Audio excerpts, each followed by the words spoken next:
comme la rubrique un peu triste. Ouais, un peu nécro quand même. Hein. Donc voilà, bon, après par la suite, voilà, on a parlé d'Ingui. Voilà, quand on est passionné, voilà, moi après il y a eu la période, tous ces guitares, tous ces albums instrumentaux je pense aussi par rapport au début de quand j'ai écouté Ingui, il y a eu Paul Gilbert, McAlpine, Jason Baker aussi, vraiment, on parle tout à l'heure, mais c'est vraiment triste aussi. Ça m'a vraiment aussi, j'étais vraiment touché aussi de ce qui lui arrivait aussi à Jason Baker, c'est vraiment. Ça, il horrible. est encore en vie, mais il est encore en vie, le pauvre. Putain, quand tu vois. Et en parlant tout à l'heure, on parlait de Van Halen. Van Halen a été le rendre visite. Ouais. Tu imagines le paradoxe quand même. Comme tu dis, lui, ça fait des années, le pauvre, qu'il est paraplégique. Qu'il est paraplégique chez lui. Et Van Halen, enfin, il n'y a pas que Van Halen, il y a d'autres musiciens qui ont été le voir. Ouais, il y en avait plein, Satriani. Ouais, qui ont été le voir chez lui. Enfin bref, mais quand tu vois le paradoxe entre Eddie Van Halen, malheureusement qui n'est plus là, et lui est encore là, mais qui ne peut plus jouer de guitare, Jason Baker, t'as vu comment il s'est fait, il y a un album, oui. T'as vu comment il l'a composé? Oui. C'est terrible, c'est fait à partir d'une machine et puis. Il parle par Maxam, il parle avec en fait par rapport avec les yeux. Avec les yeux, ouais. Et quel guitariste en plus, quel guitariste. Puis, on parle de d'Ingui, on parle de. Un talent immense et puis. De classique, de néoclassique, mais. Un talent immense et puis qui avait tout pour devenir un grand aux côtés des Marty Friedman. Je pense qu'il aurait été. Il en aurait détrôné plus d'un, je pense. Il en aurait. Je parle dans le temps, hein, parce que là on parle des années 80, donc en mon temps, je pense que après, bon, on refait pas le truc, mais il y avait tellement de talent, enfin, voilà, c'était un guitariste énorme. Moi j'ai accroché de suite, que ce soit avec Cacophonie, avec son ami Marty Friedman, ou ses albums solo, enfin, c'était tellement. Il paraît de savoir qu'il est encore là et de. Bon, il compose, c'est vrai, il compose à sa façon maintenant, avec les moyens qu'il peut avoir. Mais quand tu le vois, souvent je vois des vidéos, des fois, quand il est chez lui, quand tu vois ses guitares accrochées au mur, je sais pas s'il peut réaliser quand même, le pauvre, qu'il peut être pire de ne pas pouvoir jouer de guitare. Enfin, je sais pas. C'est terrible, hein, c'est triste, ouais, c'est triste. C'est extrêmement triste. Donc voilà, donc je revenais parlant un peu plus de choses positives, et je revenais donc à cette époque-là, donc il y a eu les Marty Friedman, les Paul Gilbert, Et je vais t'avouer une chose, puisqu'on parle des grands guitareros des années 80, moi, quand j'ai commencé à écouter la West Coast, j'ai commencé à écouter deux guitaristes plus orientés jazz rock. Je parle de gens comme Larry Carlton, Lyric Noor, Pat Metheny, Frank Gambale, Alan Ellsworth, Al Di Meola, Scott Henderson, hein, ce genre de grands guitaristes aussi, qui m'ont apporté, je dirais, d'autres sonorités, avec de la très très belle musique, et qui m'ont apporté une nouvelle façon de jouer, quoi. Parce qu'ils ont des influences quand même, un peu plus jazz, un peu plus jazz rock. Ouais, mais après, c'est pas pour autant que des fois ils vont se laisser un petit peu à la libre expression et aller jouer un peu plus quelque chose de un peu plus free, on va dire, un peu plus dur, ou un peu plus dur, ou un peu plus machin. Non, oui, je vois ce que tu veux dire. C'est vrai que dans le jazz, je dirais qu'il y a une part belle à l'improvisation, c'est clair. Ouais. Mais comme il y en a chez Ingui, comme il y en a aussi, par exemple, chez Marty Friedman, comme il y en a sur beaucoup de. Oui. Paul Gilbert, chez d'autres guitaristes de hard rock et de metal. Et il y a énormément d'improvisation chez les guitaristes fusion. Pat Metheny en premier, voilà, il est principalement connu pour ça. Hein. Ouais. Mais je prends un mec comme Pat Metheny, ça m'a apporté d'autres sonorités très très fraîches. La guitare synthé, par exemple, qui était très nouveau pour moi, hein. Ouais. Très nouveau, et puis j'ai adoré. Ouais, Non, mais ça permet après ça permet aussi d'avoir d'autres orientations. Voilà, on n'est pas non plus obligé d'écouter toi, comme je disais tout à l'heure à l'entrée de la vidéo. Voilà, moi j'ai mon ami qui écoutait beaucoup de thrash, de death metal. Alors c'est vrai que moi je connaissais des groupes, mais j'étais pas forcément branché là-dessus, toi. Et lui m'a fait découvrir, m'a fait un petit peu, alors je veux dire pas aimer, mais découvrir déjà des groupes. Alors il m'a dit, c'est comme dans tous les genres, dans tous les styles, il y a du bon et du mauvais. D'accord avec moi. Ah oui, complètement. Et c'est vrai que des fois, que ce soit dans le thrash, dans le prog, voilà, il va y avoir des trucs qui vont être bien, des trucs moins bien, et c'est pareil pour le death metal. Il y a des choses qui sont bien. Et c'est vrai que, comme il me disait, les musiciens, si tu les prends individuellement, ils sont hyper techniques. Les mecs, ils ont un bagage, que ce soit le batteur, les guitaristes, souvent, voilà, les rythmiques, voilà. Enfin, quand tu vois les mecs, comment ils jouent, toi, je ne dis pas tous, hein, mais certains, hein, les parties solo, etc. Alors après, on peut le chant, c'est vrai que le chant est spécial. On peut aimer ou ne pas aimer, ça c'est particulier. Mais si tu enlèves le chant, tu fais obstruction du chant, voilà, et tu écoutes musicalement, les mecs sont très forts. Sont très très forts. Très. Oh, moi, le chant, je t'avouerai qu'au départ, quand j'ai écouté cette musique-là, c'est vrai que ça choque au premier abord, ça choque. mais on s'y fait quoi. Ah, moi je me suis fait, hein. Moi je me suis fait. Parce que bon, faut bien l'esquiller, c'est vrai que le trash, hein, c'est pas le repère des meilleurs chanteurs au monde. Hein. Il est clair que. Un mec ça saurait. Oui, ça saurait. Ça saurait. Il est clair qu'un mec comme un Steve Souza ou un Tom Araya ou un Dave Mustaine. Et tu prends James Hetfield, hein, tu prends. Oui, voilà. Tu prends son premier album, écoute, excuse-moi, mais. Bah oui, mais tu vois qu'il est mot le premier Metallica. Oui. C'est clair, il y a la voix juvénile, ouais, c'est limite drôle.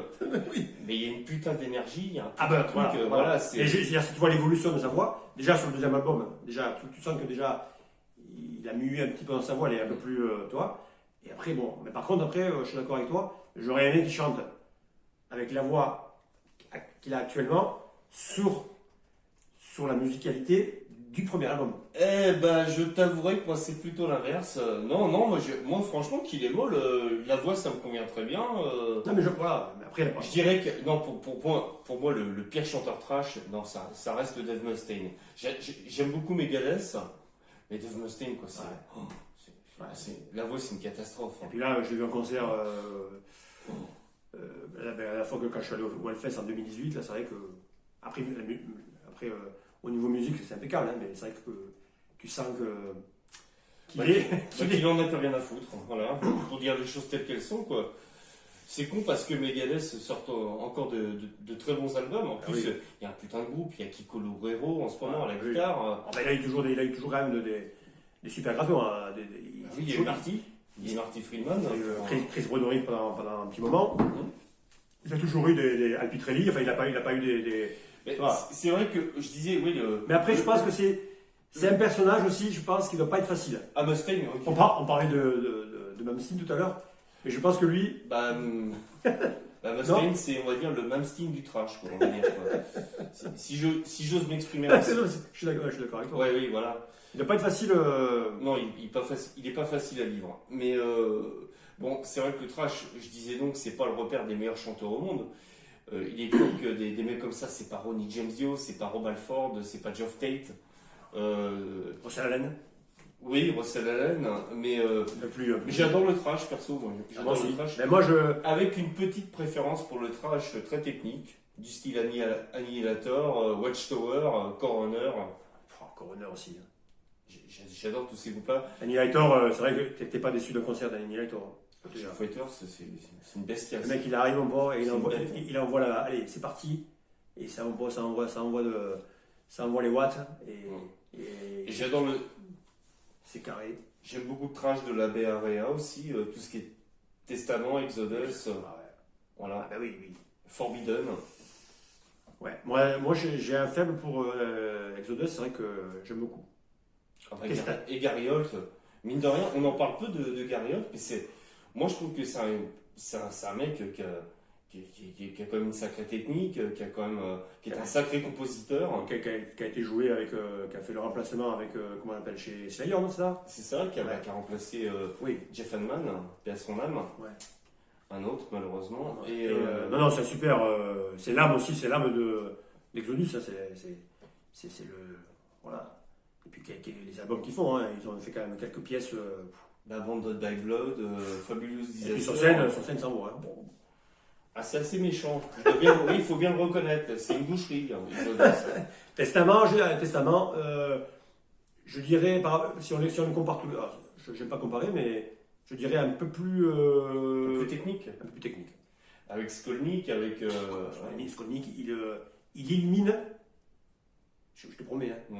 Tout à l'heure on parlait de Sabotage, mais c'est vrai qu'à Testament, et ça fait un bout de temps qu'il est avec Testament, hein, il illumine en fait la scène. Bon. Quoique l'autre aussi, hein, Peterson, c'est pas un branque. Hein. Non, c'est pas un branque. Mais c'est vrai que Skolnick, il a une maîtrise de la guitare.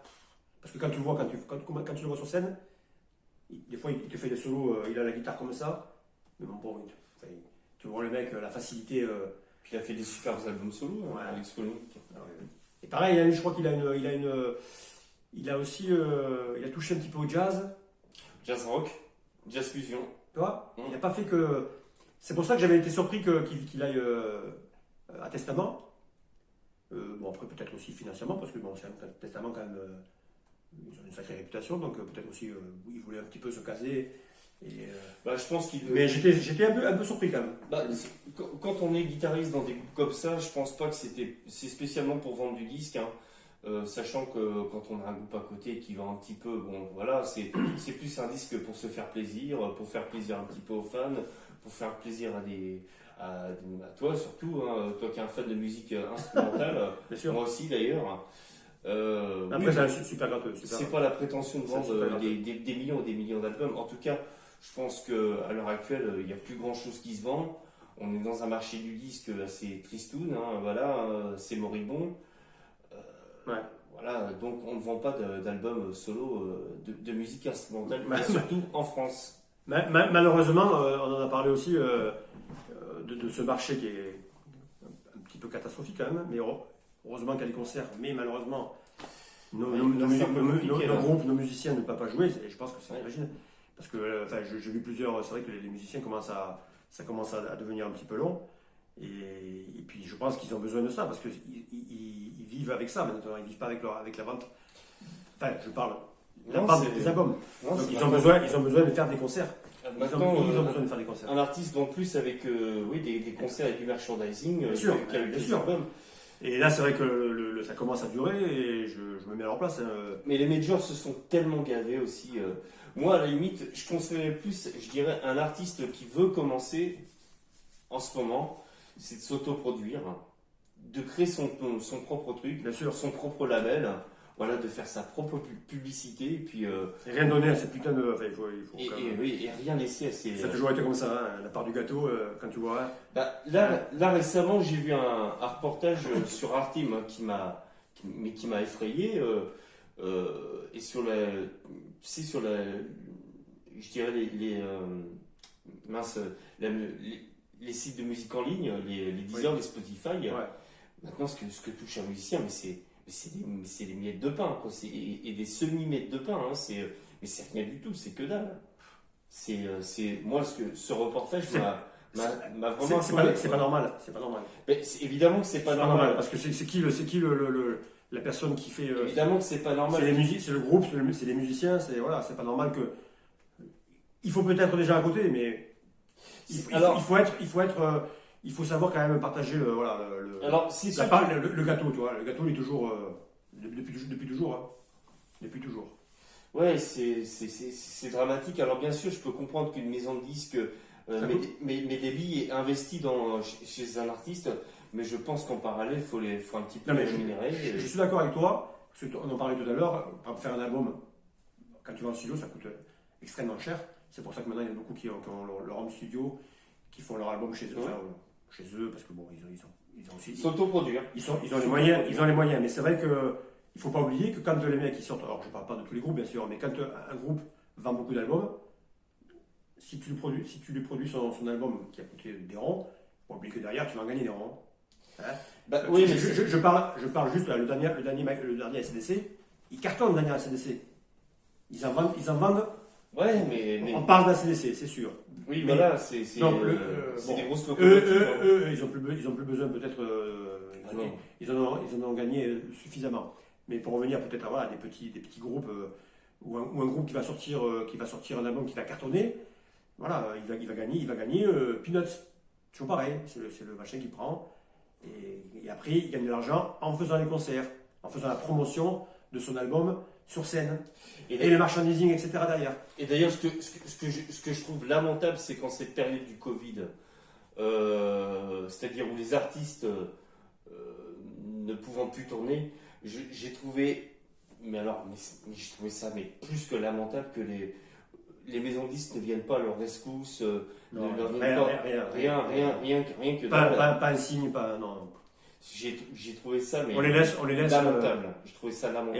Et après tu verras que après on va leur faire des courbettes, des machins.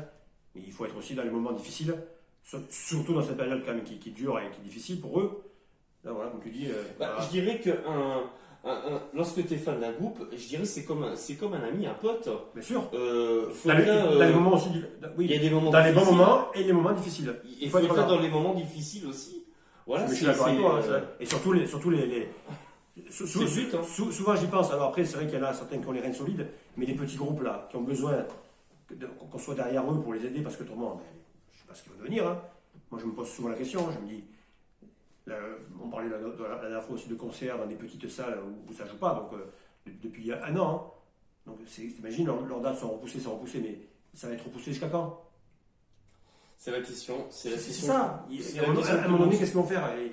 Ça veut dire, à un moment donné, s'ils n'ont plus de rentrée d'argent, je parle des petits, hein, des petits qui tournent, qui font beaucoup de concerts à droite à gauche. Et il y a beaucoup de musiciens d'ailleurs qui ont mis la clé sous la porte, hein, d'ailleurs. Parce qu'après, il y a les musiciens, il y a le staff technique derrière, ça fait travailler beaucoup de monde aussi. Hein. Et tous ces gens-là, qu'est-ce qu'ils font tous ces gens-là? Ah ouais, moi je me pose toujours la question, je me dis. On l'oublie. On l'oublie sûrement, mais faut quand même savoir que quand un musicien ne tourne pas, c'est tout un tas de professions qui est impacté. Hein, et puis je parle pas des familles. Les ingénieurs, ceux qui travaillent, tous les gens qui sont autour. Tout le monde est impacté. Hein. De toute façon, on sait très bien que les musiciens remercient à chaque concert les gens qui travaillent. Il n'y a pas de concert s'il n'y a pas les gens qui sont autour, etc. etc. Donc c'est une famille. Voilà, mais c'est vrai qu'à l'heure actuelle, quand tu vois la ministre, j'ai rien contre elle. Hein, mais là, bon. Ah là, c'est encore un autre sujet. Non, mais déjà, personnellement, moi, il y a un truc qui me débecte. Il n'y a pas d'autre mot. Il n'y a pas d'autre mot. C'est quand on dit oui, ça c'est essentiel et votre profession est non essentielle. Putain, mais vous êtes qui pour dire ça? Ça veut dire que tu es de la merde. En fait, tu sers à rien. Voilà. En un mot, tu sers à rien. Si c'est pas essentiel, t'es pas essentiel, tu sers à rien. T'imagines c'est d'une cruauté. Comment ils doivent le prendre ça? Comment ils doivent le prendre? Voilà. Tu te lèves le matin et tu dis bah non, je suis pas essentiel à la société, voilà. Je peux pas me jeter dans le. Enfin, voilà, oui, voilà, en gros c'est ça. C'est ça, je sers à rien en fait. Voilà. Alors que non. Bah non, la culture c'est essentiel, s'habiller c'est essentiel. C'est essentiel, oui. Mais toute profession est essentielle. C'est sûrement essentiel. Alors, oui, un restaurateur c'est essentiel, un vendeur de fringues c'est essentiel, et puis bah. Moi je trouve qu'on peut pas dénigrer une personne ou une telle personne. Moi je trouve déjà ça c'est scandaleux ça déjà. Comme tu disais à l'instant, comment tu peux dire toi t'es pas essentiel, toi par contre t'es essentiel. C'est quoi ça? Déjà, c'est la discrimination. Ça. Ah oui, c'est complètement discriminatoire. Oui, d'accord avec moi. Enfin, je veux dire, soit tu mets tout le monde au même truc. Il n'y a pas de lui un peu plus. Là, on le voit. Je prends la musique, machin, mais pas la restauration. La restauration, tu as l'impression que les mecs, c'est des moins que rien, quoi. On fait à manger, on veut que les gens viennent dans nos restaurants. C'est un plaisir. Voilà. C'est ça, c'est simple, hein, on n'est pas. Non, mais ils n'ont pas le droit non plus. Non, ils n'ont pas le droit. Là, ils parlaient, j'écoutais ce matin, les investissements qu'ils ont fait, les mecs, parce qu'ils ont mis je sais pas combien de trucs pour qu'on puisse rentrer dans les restaurants avec toutes les mesures sanitaires, etc. Donc ils ont payé je sais pas combien. Au final, pour pouvoir réouvrir, mais non. Et je précise une chose, je précise une chose aussi. On pourrait en parler toute la nuit. Oui. Excusez-nous, on fait les pipelettes, hein, désolé. Hein. Mais pour ce qui est des restaurateurs, et j'espère qu'on va refermer la parenthèse après ça, il faut savoir, certains ont eu des aides, mais les aides en question, c'est pas gratuit. Hein. Et je précise que c'est pas tous les restaurateurs. Hein. En plus. Non, c'est pas tout le monde. Hein. Loin de là. C'est pas gratuit en plus, les aides. Non, je te dis pas que quand ils vont avoir le retour de manivelle, pour ceux qui vont s'en sortir, parce que là aussi, quand on va faire le bilan, il va être toi, quand même. Le bilan, il va être beau aussi, le bilan. Mais comme tu dis, ceux qui vont pouvoir s'en sortir, ils vont devoir payer aussi, derrière. Parce que là, ils vont réouvrir, mais ils n'ouvrent pas à 100%, ils ouvrent à 50% ou à 30%. Donc ils vont gagner de l'argent, mais ils ne vont pas gagner suffisamment. Bon, déjà, je ne parle même pas déjà de rembourser ce qui a été perdu, là c'est perdu.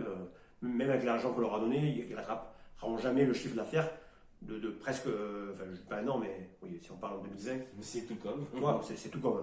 Donc ça c'est mort pour eux. Et en plus, ils vont devoir payer encore les arriérés et tout ça. Enfin, il va y avoir une hécatombe je parlais toujours pareil, toujours les petits. Quand on parle des petits dans la musique, les petits dans la restauration, enfin, ces petits qui sont tellement importants dans la société aussi. Hein. Tous ces petits, mais il va y avoir une hécatombe. Enfin, moi, j'ai bien peur de ça, hein, malheureusement. Malheureusement. Enfin bon. Bon, parenthèse refermée, on retourne à la musique. Je me suis permis d'aller faire quelques disquaires non loin de chez toi. Voilà. Et bien alors, oui, alors déjà, de ta venue, déjà, qui me fait énormément plaisir. Et bien, en plus, Merci à toi. voilà. Et en plus, je suis déjà heureux que tu puisses aller à Toulouse un petit peu chercher tes acquisitions comme tu fais sur ta chaîne. Et en plus, tu as trouvé, donc je suis vraiment heureux que tu aies pu trouver ton bonheur, comme on dit. Ah, ouais. J'en parlerai évidemment sur ma chaîne. J'espère que tu feras un petit peu de pub des disquaires de Toulouse. Je vais carrément faire un épisode complet avec ce que j'ai acheté. C'est vrai que tu en as acheté 2 ou 3, c'est vrai que... Oui, oui. 2 ou 3 façons de parler. Façon de parler. Ouais. T'as de quoi parler, de quoi faire une petite vidéo. Oui, une oui, vidéo sympa. Et puis en plus, Non mais c'est bien. sachant que je détaille un petit peu, je suis comme là, hein, je suis une pipelette, moi. Ouais. Dès que je suis lancé sur le sujet. Non mais c'est bien, je suis content que tu es venu à Toulouse, tu as pu aller voir les disquaires et trouver ton bonheur. Je trouve plein de belles choses. Hein. Plein de belles choses. Plein de superbes choses. Et en même temps découvrir un petit peu la ville rose. Voilà. Ouais, et Toulouse, c'est une ville que je connaissais. J'y venais, mais que pour les concerts. Et puis là, j'ai appris à découvrir un petit peu plus. Puis c'est une très très belle ville. Après, c'est vrai que les gens sont adorables, accueillants. Tu la vois pas dans la meilleure, je dirais, parce que bon, on aurait pu aller faire un petit restaurant à Toulouse, toi en profiter un peu plus. Ça viendra. Voilà, malheureusement, là, c'est un petit peu triste en ce moment, c'est vrai que. Ça viendra. J'espère que tout va revenir un petit peu dans la normale, parce que voilà, on est privé de concerts, on est privé de restaurants, on est privé de nos plaisirs, ça commence ça fout les boules. à ruminer un petit peu là, parce que bon. Ça fout les boules. Je veux bien qu'on me prive, comme je dis, je veux bien suivre quand nos politiques nous annoncent les trucs, mais bon, là honnêtement, enfin, je pense que je suis pas le seul, hein, de toute façon. Honnêtement, à manquer, et je pense que je suis pas le seul, comme je dis à l'instant. Là, mais déjà, moi, je suis content déjà de venir te voir et je te remercierai jamais assez de. C'est un toi, plaisir. Comme ta chère et tendre que j'aime très fort, que je salue au passage, de nous bien sûr. Ça fait déjà longtemps et mais... on a pu avoir aussi, on a pu avoir la chance de pouvoir le faire aussi. Parce que bon, toi, tu as pu prendre l'avion, tu as pu venir. Voilà, je remercie aussi parce que toi. On a des moments où il peut y avoir, je sais pas moi, d'autres mesures qui sortent ou je sais pas quoi. C'est vrai que. Ils ont été capables, c'est ça le pire. Oui, non, mais quand tu m'as dit que tu venais, donc ça remonte à quelques semaines déjà, je priais tous les jours pour dire j'espère qu'il va pas avoir une putain de mesure qui va se mettre en travers, comme quoi, j'en sais rien, parce que je m'attendais à tout, tu sais, avec eux. Hein. Et j'ai dit, non, mais quand tu m'as dit, voilà, on prend l'avion ce matin, oh putain, ça y est, c'est bon. il arrive. Et Dieu merci, ça s'est bien passé. Donc voilà, très heureux moi de t'avoir accueilli à la maison. Et c'est moi qui très heureux c'est moi qui te remercie. Encore une fois que tu aies pu trouver ton bonheur dans tes vinyles, voilà, pour ta chaîne, qui dure encore, qui puisse durer le maximum de temps possible. On va tout faire pour. Il y a encore tellement de choses à raconter dans la musique. Et puis je t'en retourne le compliment. J'espère que Guitare Passion va durer parce que j'espère. Parce qu'il y a beaucoup de il y a beaucoup de il y a encore, les six cordistes, il y a de quoi faire. Hein. Les six cordistes ne sont pas morts. Non, il y a encore de belles années devant, je pense. Entre Marty, entre Jason, entre Vinnie Moore, les anciens, les Michael Romeo, les Petrucci, parce que je parlerai d'eux. Nino Bettencourt, Andy Timmons, il y a de quoi faire. Hein. George Lynch. George Lynch, oui. Doug Aldrich. Red Beach, enfin, Allez, voilà. il y en a tellement. C'est vrai, entre les anciens. Alors, vraiment, le début des années 80, dans cette période, vraiment, Guitar Hero, comment te dire, euphorie qu'il y a eu dans les albums instrumentaux qui sont sortis de partout. Alors, il y avait du bon, du moins bon dans tous les labels, en l'occurrence Sharpnel Records qui sortait, Mike Varney qui sortait beaucoup d'albums, mais c'est vrai que des fois il y avait des albums. En fait, il y en avait tellement qu'à un moment donné, tu avais l'impression d'écouter un petit peu la même chose, toi. Mmh. Mais sans dire que le mec est pas bon, parce que là on parle quand même de guitaristes talentueux, mais c'est vrai qu'on a l'impression des fois d'écouter un petit peu la même chose, que c'était. Il y en avait tellement qui sortaient, tu vois. Ah, c'est de la dot, hein, Mais dans tout ce lot, ben, il y a eu toujours voilà, des petites exceptions qui sortaient, des guitaristes. Et moi qui aime bien, voilà, mais j'ai fait une vidéo parmi je parle de Yann Sirka que j'adore. Ce guitariste, pourtant, toi, qui ne fait pas du shred, qui ne fait pas de machin, mais qu'il arrive là avec ses mélodies magnifiques, voilà, ses compositions, voilà. Alors ça te change un petit peu d'un Paul Gilbert ou d'un McAlpine ou d'un Matty Freeman voilà. Mais voilà, il a amené une fraîcheur, toi, il y en a eu comme ça, et ça fait plaisir de savoir encore qu'il est encore là, qu'il fait encore de toi de la composition, qu'il sort des trucs. J'ai eu la chance de le voir en concert en plus, donc et très impressionné par le personnage, parce qu'une personne très gentille, très calme, parce que j'ai eu la chance de faire des photos avec lui, de l'approcher. Et tu vois que le gars il est dans son monde, toi, et tu le vois sur tes pochettes, hein, c'est un mec, je pense, un mec qui aime la nature, qui aime, toi, voilà, comme je le dis, très calme, et sur scène, franchement, un plaisir de l'entendre. Voilà, un plaisir, quoi. Un plaisir. Je garde. Il adore les herbes de Provence, on va dire, quoi. Peut-être. Je pense qu'il doit mettre ça dans sa cantine cuisine, tu vois. Non, voilà. Et bon, après, malheureusement, je l'ai vu qu'une fois, et bon, c'est un mec que, bon, voilà, pour essayer de le revoir, je sais pas où.